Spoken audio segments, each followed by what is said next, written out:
Bonjour, voici une étude où le trait est au blanc. Il possède un avantage matériel conséquent d'un fou et surtout d'un pion de plus. Cet avantage serait clairement gagnant s'ils avaient donc la possibilité de promouvoir leur pion sur la case H8. Ils ont toutefois quelques problèmes à résoudre, notamment l'activité du roi noir qui est très inquiétante car très proche du pion H. Il menace carrément de se placer en G1, puis gagner tout simplement le pion H2, ce qui serait synonyme d'une nulle certaine puisqu'il est impossible de gagner avec roi et fou contre roi. Cette menace est d'autant plus inquiétante que le fou bloque le pion. De plus, le roi blanc est très éloigné du théâtre des opérations. Il aura du mal à prêter main forte à son tandem.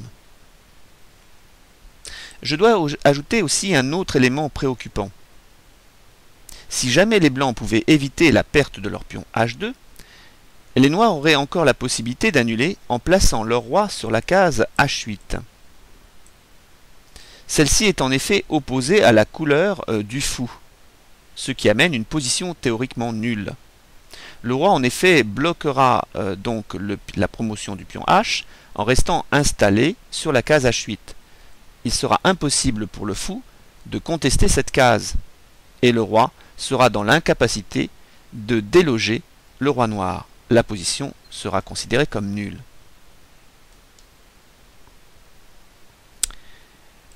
Pour résumer, les noirs possèdent deux pistes pour annuler la prise du pion H2 direct ou le fait de pouvoir stopper le pion en le bloquant en s'installant sur la case H8.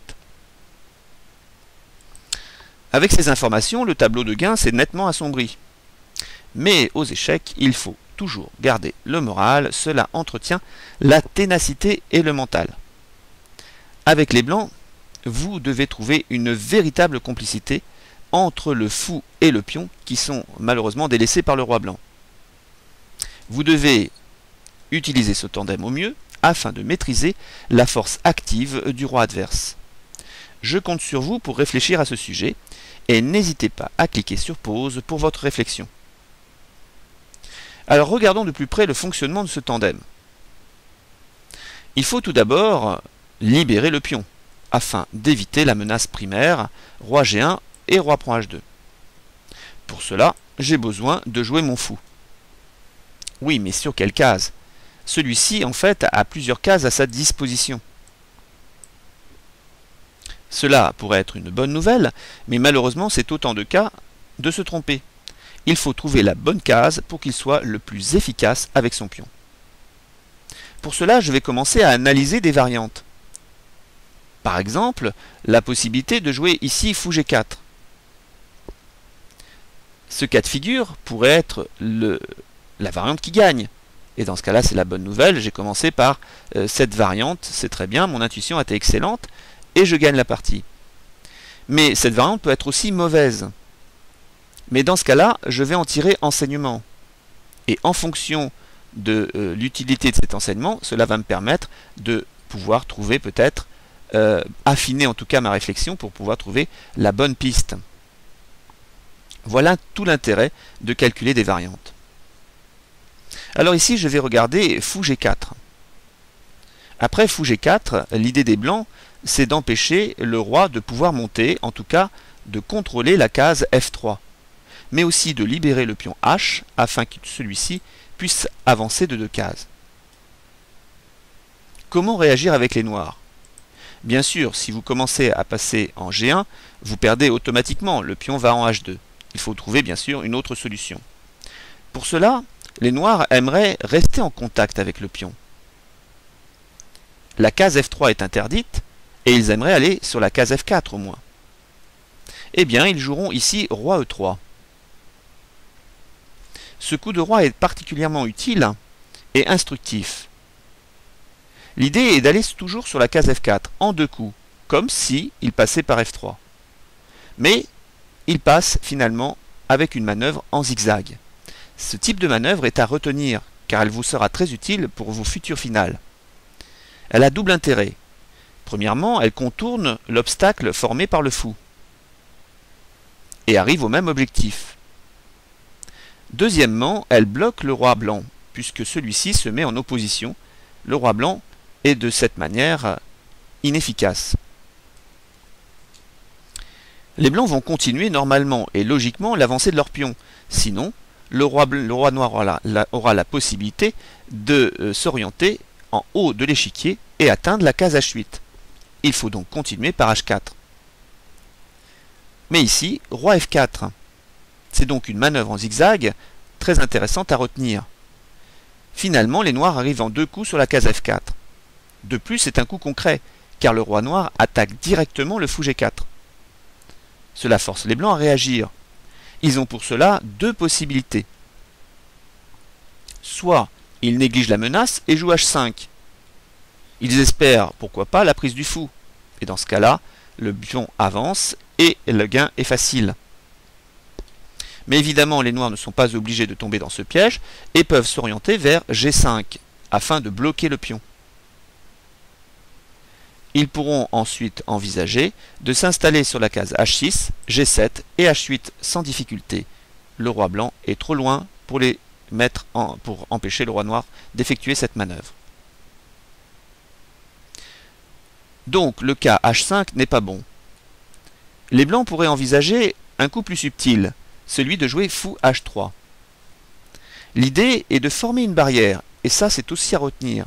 Le fou contrôle la diagonale blanche et le pion, la case G5. Le roi ne peut se rapprocher. Mais celui-ci a la possibilité de manœuvrer à nouveau en zigzag. Il passe par E5 et à nouveau peut s'orienter vers F6, G7 et H8. Vous remarquerez qu'il se mobilise uniquement sur les cases noires. Celles-ci ne sont en fait pas contrôlées par le fou, et c'est là la faiblesse des blancs. Avec cette manœuvre, roi E5, les blancs continuent l'avancée du pion. Que faire d'autre? Mais ici, avec roi F6, les noirs vont pouvoir annuler tranquillement. Impossible pour les blancs d'empêcher le roi d'effectuer une manœuvre annulante. Imaginons ici le simple H6, immédiatement roi G6, et gain du pion. On pourrait jouer aussi fou F5, avec l'idée d'avancer le pion et de contester la case G6. Mais ici, le simple roi G5 permet d'attaquer le pion H5. Celui-ci va être protégé. Et ensuite, roi H6 afin d'effectuer la manœuvre en zigzag pour arriver jusque vers la case H8. Finalement, la variante avec fou G4 ne convient pas. Que faut-il faire? Réfléchir à une autre variante? Pas tout de suite. Regardons fou G4 et essayons de comprendre pourquoi cela n'a pas fonctionné. Il faut en fait comprendre le défaut principal du jeu blanc. En plaçant le fou en G4, celui-ci s'est trouvé très rapidement attaqué par le roi. Regardons. Roi E3, H4 et roi F4. Le roi noir a ainsi pu attaquer directement le fou en G4, ce qui lui a permis de gagner un temps précieux et réaliser ainsi une défense satisfaisante. Donc, premier enseignement de cette variante avec fou G4.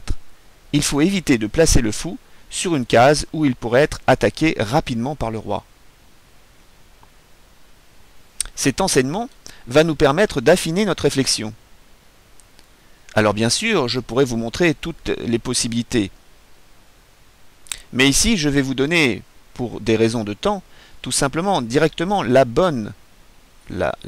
bon choix. Le bon choix, en fait, est ici de jouer fou D7. Voici le coup clé. Vous éloignez le fou au maximum par rapport au roi noir. Ce qui évite des attaques intempestives du roi noir sur cette pièce. Mais en même temps, le contrôle de la diagonale C8H3 est maintenu.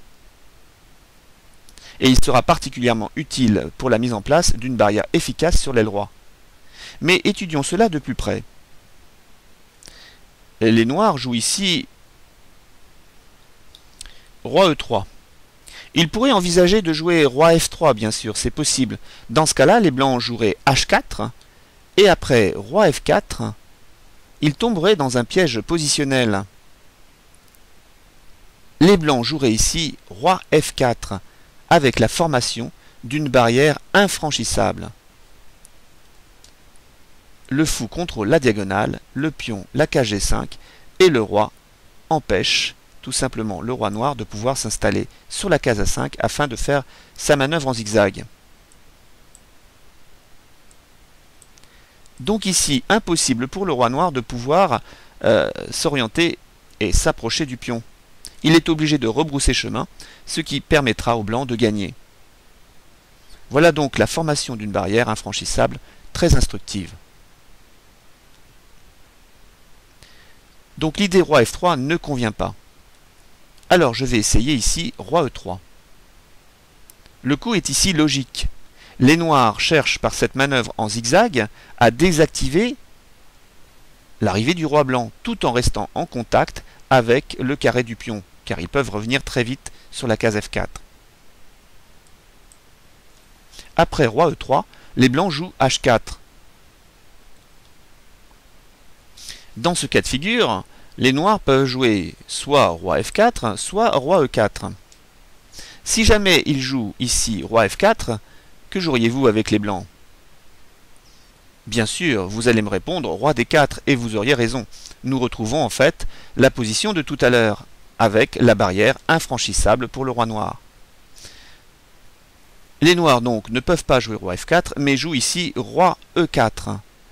Ils empêchent ainsi le roi blanc de pouvoir se rapprocher. Après roi E4, H5. La menace se précise. Le pion va aller à dame. Il faut absolument que le roi noir puisse se rapprocher. Ils ont encore la possibilité de rester dans le carré. N'oublions pas, le carré du pion, c'est cette formation.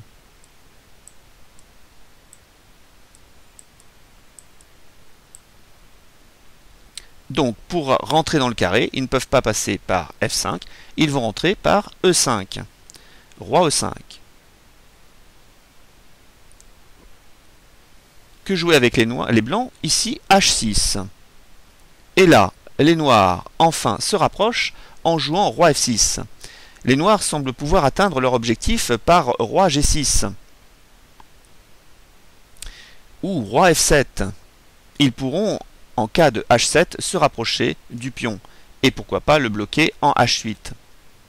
Mais ici, il y a une mauvaise nouvelle pour eux. Les blancs ont la possibilité de réaliser une barrière. N'hésitez pas à cliquer sur pause pour voir quel type de barrière ils peuvent mettre en place. Si vous avez trouvé fou E8, bravo. Ce coup permet de créer une barrière infranchissable. Le duo fou et pion fonctionne ici à merveille et force le roi noir à perdre le contact avec le carré du pion. On peut remarquer ici le contrôle des cases blanches et aussi le contrôle de la case G7 par le pion. Le roi noir ne peut se rapprocher du pion. Il est obligé de se retirer. On peut voir donc le carré, ici. Et le roi est obligé de se retirer en G5, donc de s'éloigner du carré. Et maintenant, les blancs peuvent tranquillement jouer H7, avec gain inévitable. Je reprends la position de départ. Finalement, les blancs ont démontré avec le tandem, pion et fou, que celui-ci pouvait fonctionner avec une grande efficacité. Mais nous avons pu constater qu'au départ, les blancs ont tâtonné, avec une proposition de coup inadéquate telle que fou G4. Ils ont su toutefois tirer enseignement du défaut de leur plan, et l'utiliser à profit pour concocter un plan plus efficace. Ce type de raisonnement et de situation est très courant aux échecs. Vous n'êtes pas censé trouver immédiatement le bon plan. Il n'éclate pas toujours comme une évidence.